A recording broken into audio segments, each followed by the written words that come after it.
Okay, here we are, Matthew Russell Lee, Inner City Press, here at the Southern District of New York Courthouse. Today, Monday, September 15th, 2025.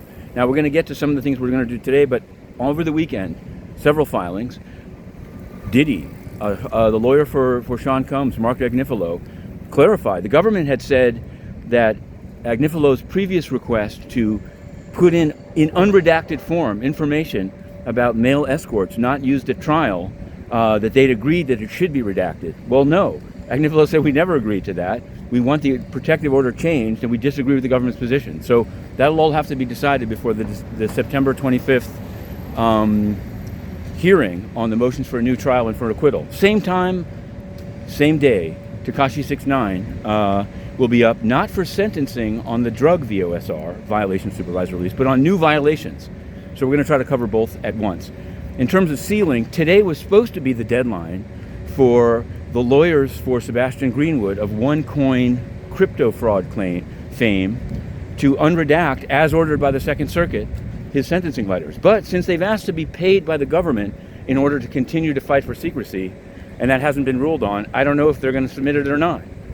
We'll keep you posted. We'll keep you posted. In other hype news, before we get to the Federal Reserve and other things, in other hype news, Taylor Swift had said she doesn't want to be deposed in the Blake Lively, Justin Baldoni case, but if she is, it should be the week of October 20th. She wrote that story, and you can see the filing. Now, in other weekend news, Lisa Cook and also the administration put in their filings to the D.C. Circuit Court of Appeals. This is all in the run-up to this week's FOMC interest rate setting meeting.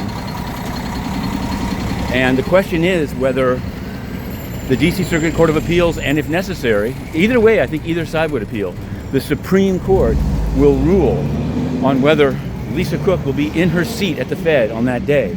It's all moving fast. Both of them filed briefs, pretty much as expected. I wouldn't be surprised if there's a ruling by the three-judge panel today, and then a possible appeal to the Supreme Court before the meeting. So it's shocking. In other financial news, before we get to the courthouse, I must say this. Exactly a week ago today, a major and very troubling bank merger was announced. PNC to buy FirstBank.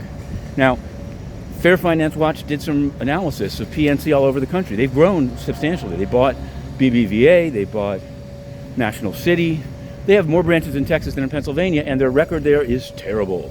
We reviewed it state by state. You can find it on innercitypress.com. We put in, Fair Finance Watch did, comments to the Fed and the OCC, and only this morning we learned that the bank has already applied, 1 week after announcing it. It's an unprecedented speed by a bank, but it also shows you that the regulators, we did it because we had to, because they say they want to move fast. We say, great, we're not waiting to the end, let's start it early. So let's get it on. You can check that out.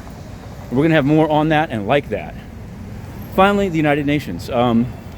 This morning it's reported that the Trump administration at the upcoming General Assembly High-Level Week will be having an event and trying to pitch a change in asylum and immigration laws, mostly asylum, trying to kind of globalize their position. Well, whatever. There'll also be a lot of hot air about various topics, but the reality is they're banning the press.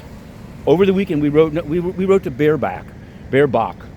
She's the president of the General Assembly, former German muckety-muck. Absolutely no answer, and her website doesn't even list who's paying the staff, who's paying for travel. Terrible. So we've now written to a number of missions. Not all, but many. Sweden says they got it. Norway said they're out of the office, but they'll get back to us today. I don't know. They'll look at it today. So do these countries mean what they say about freedom of the press or not? We'll find out, because it's a litmus test. We're going in. To be continued.